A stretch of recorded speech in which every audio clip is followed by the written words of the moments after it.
استان گیلان دارای منظومه‌های موسیقی زیادی همچون رعنا، زرنگیز، هیبت، کوچکخان و غیره می باشد. در این مطلب به سرگذشت هیبت، بانوی نامدار گیلانی خواهیم پرداخت. شقدر دامانم گردید ششلول بگیتید پاپیچده بسید همراه سفر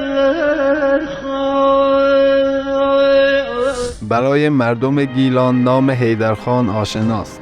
در دیار سیاهکل که عصر ارباب رعیتی را پشت سر می‌گذاشت، فرد شجاع و مبارزی به نام حیدرخان فشتالی زیر بار زورگویی و باجخواهی حکومتی ها نمی‌رفت. هیبت بانو نیز شیرزنی از دیار سیاهکل و هم عصر با حیدرخان بود که همراه آنها ششلول می‌بست و در جنگل‌های دیلمان می‌جنگید. در سال 1308 ماموران حکومتی خانه حیدرخان در روستای فشتال را محاصره کردند. حیدرخان گریخت و همسر هیبت یعنی سفرخان در این محاصره کشته شد و هیبت نیز دستگیر شد. قزاقان و تفنگداران هیبت را به اسارت گرفتند و نزد مشیرالممالک بردند.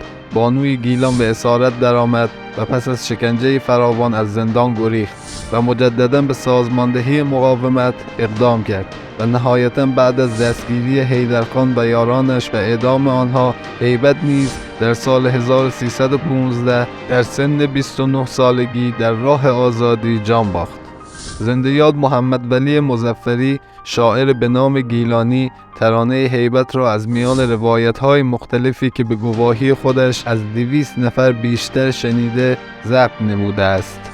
شبان دنبال گردن دامان دامان دستگیر گردن مشیر آدم نمان چرا صفایی جوان امیر جوان مطیع غیر رات مربان